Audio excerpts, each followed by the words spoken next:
And Jermaine Wiggins here. Patriots trailing 27-10 in Tennessee. Tennessee with the ball and about to face a 3rd and 2. Wiggy, how would you describe this pig fuck? They look like bullshit when I look at the game. If I didn't have to do this, I would have shut it off. So give me something more on that. What do you see in general? Listen, I'm going to tell you this right now. I don't care what anybody says. When you don't have Gronkowski on the field, the offense is completely you miss that guy. No Rob Gronkowski means you miss that guy that can make that play for you without having a healthy Gronk on the football field. I love Edelman. I think Josh Gordon has done a terrific job, James White. But without Gronkowski, they miss that guy, that big guy they could target, that big guy they could take advantage of in the red zone. You need that tight end. Teams that are successful in this league have that guy. And without Gronk, I'm seeing it, you don't have it. Okay. You played with Vrabel. He was here in 2001, right? So do you think it's different, Belichick facing a former player versus a former assistant coach? Like, does Vrabel know more? Should he know more? Does he have more institutional knowledge than even a former, assistant would have? I think what Vrabel has, I think he doesn't have more than, say, like a coach, but I think he sees it from a different angle, because of the fact he was on the field playing and ultimately, Bill coaches guys to do a certain thing, and he knows how he wants guys to do certain things on the football field. So I think he sees it from that perspective. What do you think he's doing today? One thing that stands out to me is that he makes sure that the middle of the pocket is where the pressure is. Brady's not, he's had very few opportunities to step up, climb the pocket. That's what Brady wants to do. And so anyone who pressures him, if you're smart, you pressure him with middle pressure. It feels like that's what Vrabel's doing. Yeah, he's definitely got Tom seeing ghosts back there. Tom's definitely, when you look at him in the pocket, very uncomfortable.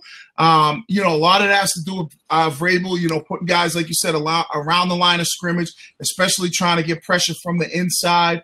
The other thing is, too, Josh McDaniels not running the football. You know what I mean? So not keeping Vrabel and that Tennessee defense honest when you're not running the football, he can just heat you up.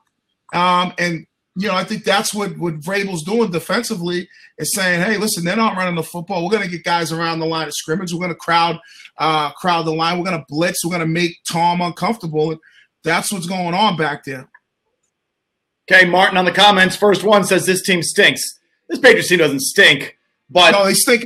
I do feel like a lot of because they win, a lot of things that weren't good about this team were glossed over. It happens all the time. And I really felt it this year. I was not 7-2. I wasn't totally buying, because I didn't think they looked great in a lot of those cases. Yeah, but I think they stink in this game. Let's be honest. This is the Tennessee Titans, one of the worst offenses in football. Mariota had thrown 5 touchdowns all year long, and he looks like I don't know who he looks like out there. He looks like he's a top 15 quarterback.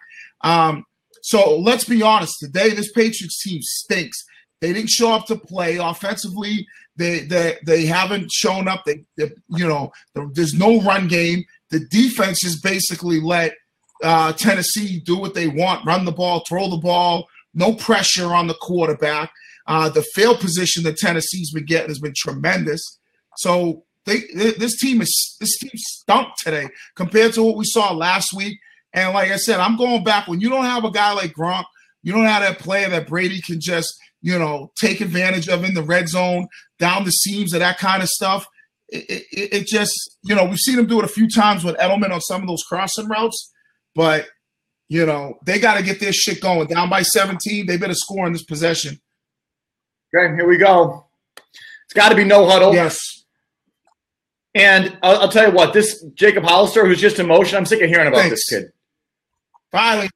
Well, just as we said that, Wiggy, okay, over the middle for 15 yards, of course. Why did he catch the slant on 3rd and 4 a few series back? So, you got to do more than that. Let me see. But you see, here's the point I was trying to get at, is when you have a tight end, and granted, Hollister, is not the guy. I'm just talking about being able to get to the middle of the field with a big body like that. when you don't have a Gronkowski out there, it's just, especially in the red zone, your offense, it's missing something. I mean, look at the Kansas City Chiefs. You know, you have a guy like Kelsey, just teams that have that guy. And no Gronk, man, it's just they're a different team. So I don't want to hear this bullshit that, yeah, they can win without Gronk, but it's definitely more difficult. Joanne Brady says he's throwing lousy, and he has all year compared to past years. Thoughts on Brady today? Brady. I told you, he's seeing ghosts back there. There's been a couple times where he's throwing the ball because, you know, he likes to protect himself. So he's throwing the ball and there's kind of nobody around him, but he's feeling that pressure. He's feeling it. And you could tell that he's definitely uncomfortable in the pocket today. And hey, credit Mike Vrabel and this Tennessee defense, because, you know, they're giving it to him back there. Okay, incomplete over the middle to Gordon, who's covered. I don't like this player. I'm sorry. I don't like Josh Gordon. I don't think he's in football shape, Wiggy. He makes that first play on the first series, that deep slant over the middle, and then Brady goes to him 3 or 4 more times, and I feel like he's winded. He drops an easy slant over the middle for a first down. I don't feel like he's in football shape, and it's been a freaking month. Yeah, he definitely looks, whether it's the hamstring or like you said, he's in football shape, he definitely looks like the explosion is not there. But, I mean, I still think he's your best weapon outside. I mean, think about it. If you didn't have Gordon, you would just have Edelman, and damn Hogan has been non-existent. So, no. I mean, he probably is, but shit, man. Like, he's been here now over a month. Can he get in shape? Like I said, he definitely doesn't look like he has that explosion. So I don't know. Here comes the Brady pass. He's going to Brady. Oh, God, and he doesn't make it. He can't fucking run. Jesus Christ, Jermaine. That fella cannot run. Oy vey. You got to go for it. Got to. Now, fuck. You dialed up the right one. You dialed up the right one. Come on. Jesus Christ. What was coming? You dialed up a little trickery there. But, yeah, I mean, you know, it's frustrating. Like, you go into a game like Tennessee. You come off a big game in Green Bay last week. You go into this game a week before the bye. Figure you can get Gronk healthy, and then you just come out and lay a fucking egg, man. God. All right. Sean in the comment line says Gilmore looks disinterested at times. I don't think Gilmore is disinterested. I think this is another guy who everyone is, like, telling me he's having some sort of, like, all-world year. I think he's been good. I don't think he's been great.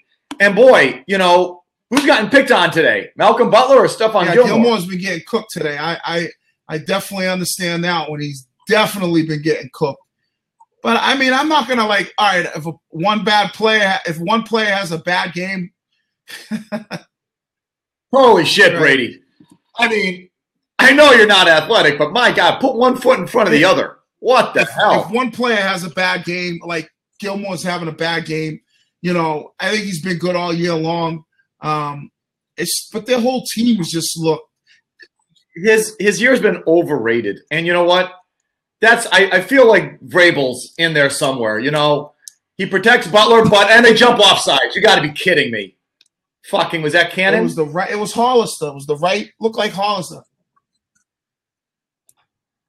Who they call? Cannon. That was the right side. Come on. Yeah. Come on. I don't like the fact that they haven't ran the ball a lot today. So, well, yeah, why not? Michelle's back. Fucking Franco Harris, you know, Hall of Famer there. Sony Michelle's back. Why aren't they running the ball with him? He looked okay running the few carries he's got, but I don't know what the deal is. So 4th and 6 should be automatic. Edelman was in the past. They sort of doubled him, but there he is. That's it. They had it covered. Logan Ryan. I mean, fuck. Listen, I don't know what the deal is with Gronk, but I mean, this team is so much different. You know, when you don't have that big body over the middle. How come I wasn't hearing that last week when they put up 31 on Green Bay? Or how come I haven't heard this the last couple of weeks? Listen, I've been saying it since day one. I mean, I hear people saying it all the time. I've said this since day one. I've always said this team is different without Gronk. But people always say, yeah, you can win. Yes, you can win without Gronk, and they've proven that they have won without Gronk. But what I'm saying is it gets extremely difficult when you don't have them. And now you need, if you have a little hiccup in the game, and like today, now you could see how things become exposed. Last week against Green Bay, different game. You're playing at home defensively, different team, different head coach. Like you said, Vrabel's been making Brady feel uncomfortable back there. It's fucking pathetic. How do you lose to the Titans? As it looks right now, how do you get totally smushed by the Titans? MFP says second and third receivers are Dorsett and Hogan suck. Is that a problem? I mean, like I said, you talk about Josh Gordon, right? I mean, he's made plays, okay? There's times he doesn't look as explosive. We kind of seen Edelman make plays, but Hogan has been basically invisible. Dorsett is just he's got caught on the I would rather at this point in time have Dorsett playing over Hogan. Because at least Hogan had a catch today, but I mean Dorsett had a catch. I don't know if it's routes. I think Dorsett's a little bit more of a precise route runner, just a little bit. Dorsett had a catch today, but I know he got caught up in the Josh Gordon thing where he's basically playing behind them. But I would rather see him out there than Hogan, because for me, Hogan's been invisible. And okay, so folks out there, you can join us by hitting the fan line in the upper right-hand corner of your screen. Give us your thoughts on what's happening right now or what's happening today. Treat it like a talk radio show if you want, except we get to see your pretty face. Andrew is a regular here on Fourth Quarter Live. He's going to join us now from Lowell. Andrew's thoughts on the Patriots today. Wiggy, you can also answer Andrew's questions. Andrew, go ahead. I really sincerely hope Bill Belichick takes them out to the practice field next week and just fucks them without Lou, because they need it. Holy shit. Right. I mean, this team has been playing so bad, it's going to cost them a first-round bye in a couple of weeks when the playoffs roll around. They'll be playing in the divisional game. I 100%. I agree with that, man. This was a game that you're going against a team like. Oh, you see what Brable just did? He ran it right back. Sorry, that was right up your ass. Yeah. Up 17 points in the fourth quarter, and they just run a double reverse pass. Right. Andrew, just to answer your question, I'd be stunned if they put up enough losses to lose that second or third seed. I'd be stunned. No, but I think he said the first round. Felger, it's not about how many losses they put up. It's about teams that they have to catch now. If Cincinnati wins this week, all they have to do, that throws them into the second spot. And since, so you're already down a spot because now you got to play catch up to Cincinnati. Yeah, but Cincinnati's getting blown out by weren't they getting blown out by New Orleans? No. Yes, they're getting blown up by New Orleans. Andrew, thank you for the call. You don't need to worry about Cincinnati. That's what I'm talking about. For me, Pittsburgh. Yeah, well, it's not even really Pittsburgh so much, because you still have a better record, because what are they? They are 6-3-1 with the bye. With the tie. But they face you head to head. Right. So that's going to be the ultimate game. But it's the home field advantage. That's what I'm looking at. You have the head to head against the Chiefs, and the Chiefs got to play the Rams. So you're hoping, and they got to play the Chargers again. So you're hoping that maybe they can stumble a game. You can't lose to the Titans. How about get blown out by the Titans? I don't give a shit if you get blown out or if you lose by 3 points. You can't lose to the Titans. Their offense is pathetic, and you're gonna lose to the Titans, and you basically you shit on yourself and completely took yourself. They're gonna be the number 2 seed. That's what I think. Jack says forcing the ball way too much to Gordon, becoming similar to Moss in that way. I agree. I mean, who else are they going to throw to? I hear your point. I think it's on Gordon. He had – how many drops did he have today? So, I mean, you're forcing the ball to him, but if he comes down with the ball, you're productive there. He I think he's not in football shape, which is a disgrace. He's had two drops at balls where I'm like, yo, he should have caught that. That like slant route on the third down, and then a ball went through his hands like on a back shoulder. He drops on 2 slants, I think. I think he dropped a couple. Yeah, I mean, now you got Edelman going. Where's he going? Yeah, now you're really screwed. Oh, that's great. Oh, that's great. You're really screwed. Listen, I know Bill's going to be absolutely pissed, which he should be, because this was a game where they had no it's very similar to, remember when they played Buffalo? I know they won that game, but like they had no energy, and you're like looking at this team like what's going on here? You know, early in the game against Buffalo, this team, I mean, they're running all over you. You can't stop Mariota. I mean, Jesus, you're making him look like Steve Young. So Joe writes in and says, fucking in your face by Vrabel. Wow, that's got to piss off Bill. That's a Vrabel.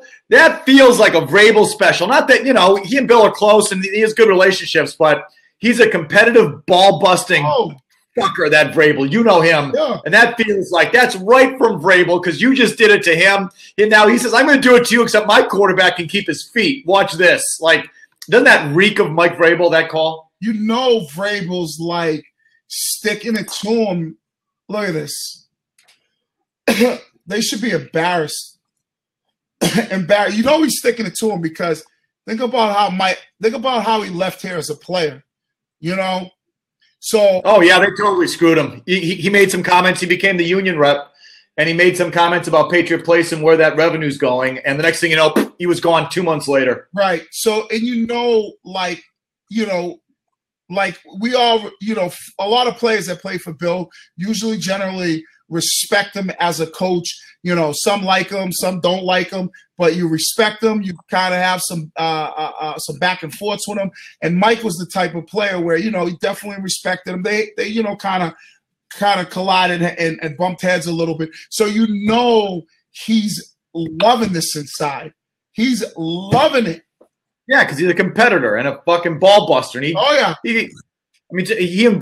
hear he and Brady on the practice field were absolutely notorious. Vrabel was a shit talker. That's what he was. And so you know he's loving this right now, and you know he's wanting to stick it right in your face. Because think about it, a lot of people when Vrabel came into the league, I mean, no one really expected him to do anything. He was one of those players that, you know, were like, who's this guy? You know, when he got to New England, that's when he really got his opportunity. So he's always carried that chip on his shoulder, and he's always been kind of like, you know, a very, very strong competitor, a guy who likes to get out there and talk a little trash. He's loving this right now.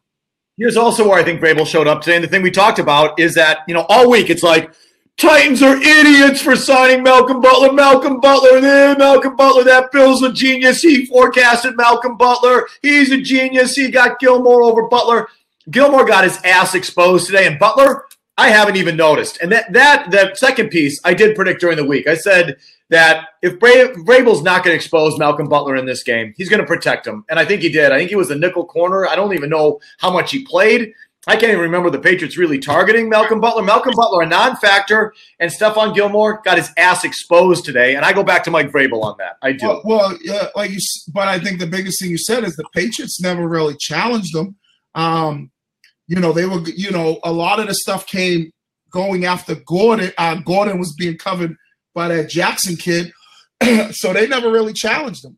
And that's what I'm saying. So that's maybe Hogan over there being covered by Butler. And when's the last time we seen them throw the ball to Hogan? Right, I haven't. I also want to ask you about their state. You know, that last drive where the Titans just scored. Right. Sort of looked to me like the pass just kind of gave up. Their pad level was high. You know, that's how you can really tell. They sort of just – I think everybody stood up and sort of let that last drive happen. So they've kind of given up here in the fourth. They were absolutely not ready to play this football game to start. From special teams, defense, offense, no one was ready. The opening kickoff goes back 58 yards. So does a performance like that make you concerned about the makeup on the team, the intangible of the team? I mean, it's definitely like that fight, but you could tell they're at that point now. But that's going to come with leaders in that locker room. You could tell where they're basically just like giving it up. You know what I mean? It's like, have your way with me now. Do what it is that you desire.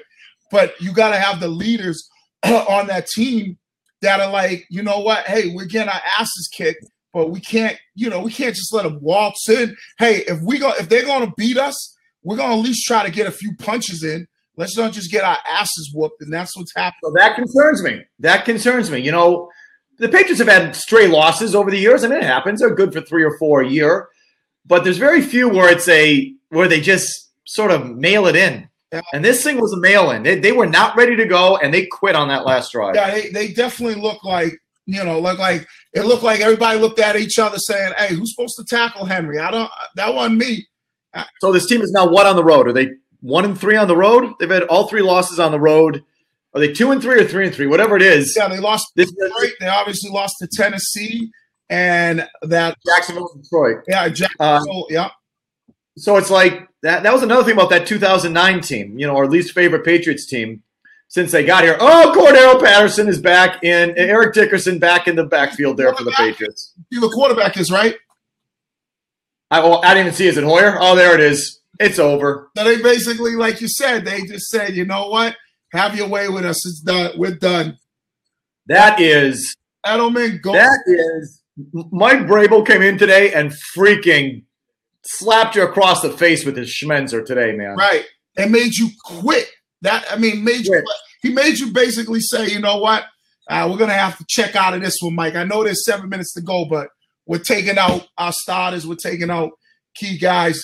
He made you go. He made you tap out like, that fighter that sits in the corner and is like, yo, I don't want to come out. I know I still got a couple rounds left.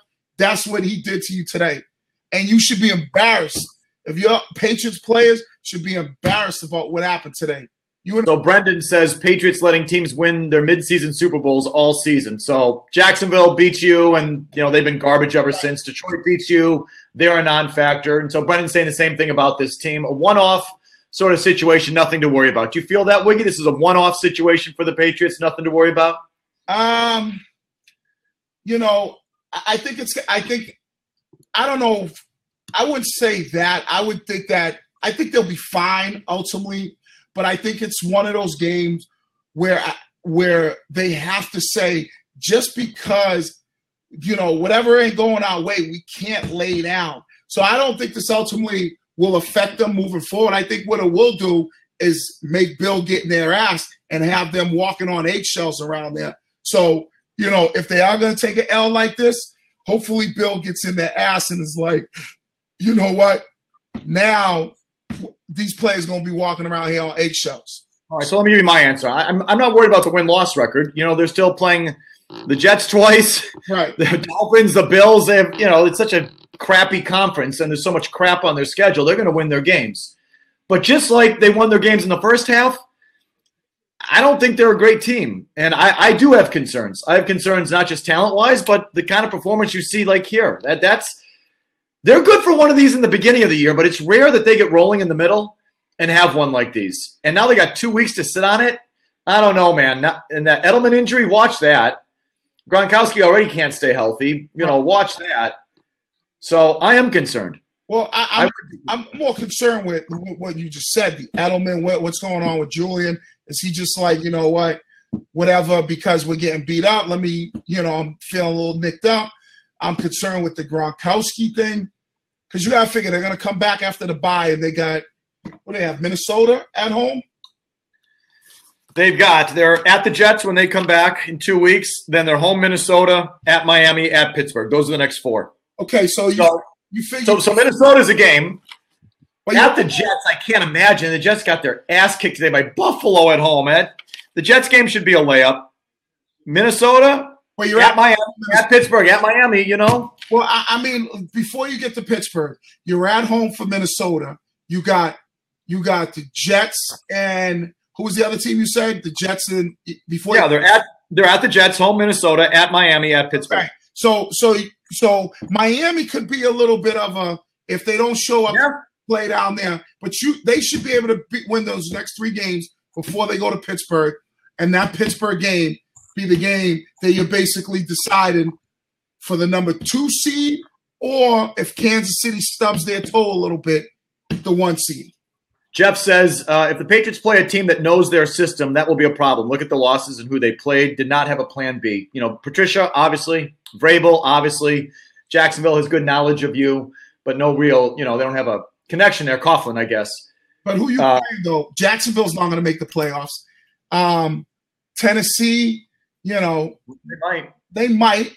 But, when you think about teams that you could be playing in the postseason, but I think it was one of those games, like you said.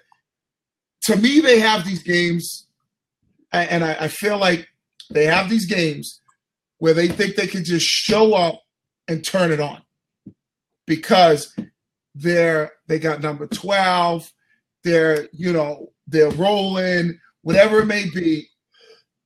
And this is one of those games where I feel like they just showed up because the first kickoff of the game, they let the guy go 58 yards. Wiggy, they weren't ready to go.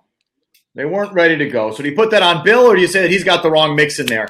And I believe they have a bad mix. And I'm not just talking talent. I'm talking about Cordero Patterson. That guy doesn't fucking get it. And Josh Gordon, there's never been a guy in the league who's gotten it less than Josh fucking Gordon. So you have too many guys like that on your team. Yeah, but that's what you get. I've been talking about this all year. Like that concerns me.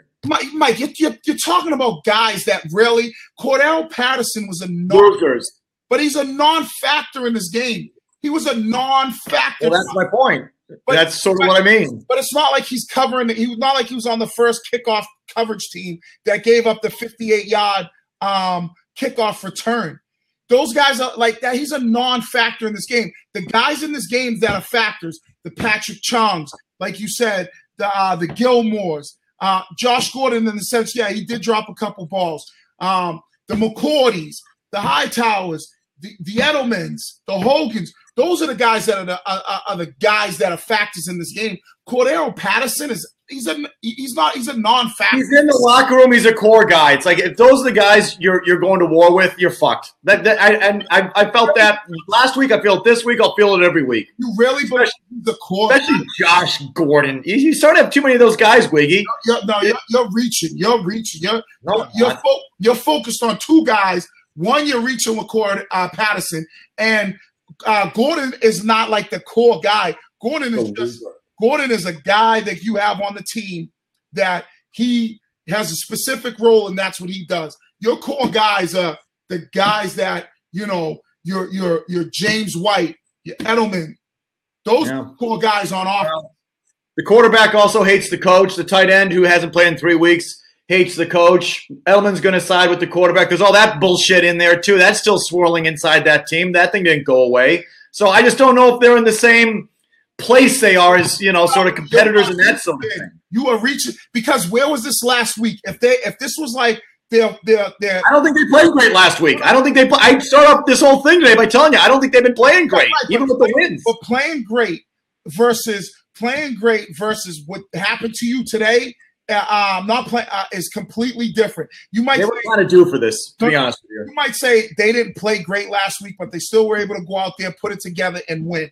What you're talking about is you're now saying, oh, the quarterback doesn't like the coach, the tight end doesn't like those have nothing to do with what's going on the football field. I don't necessarily. I don't agree with that. How do you? I don't think they're in the same place competitively in terms of. It's just a whole different feel on that team this year because of all the shit that's going on, and it doesn't come up until they have a situation like this. And today they quit, so they weren't ready to go, and they quit. So you can talk around it all you want, but that doesn't happen. Yeah, but that has nothing to do with the relationship between. There wasn't that to do with Wiggy. It has to do with him. Just a coincidence, just a bad day. Whoops, we had a bad day. It happens to do with him not having those guys ready. Having that team ready to go. Gronkowski didn't play. So whether or not Gronk likes him or dislikes him, he's no fact. He wasn't on the field.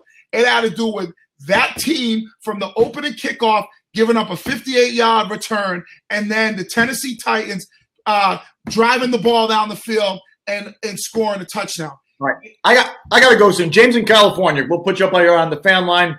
What are your thoughts? Wiggy says Everything's great in Happy Land. Nothing to see here, as usual. Fucking great team, competitive team. Everything's perfect, as usual. James in California, go ahead. I don't think this team is good. Like, I've been saying it all year. I think they're going to go one and done.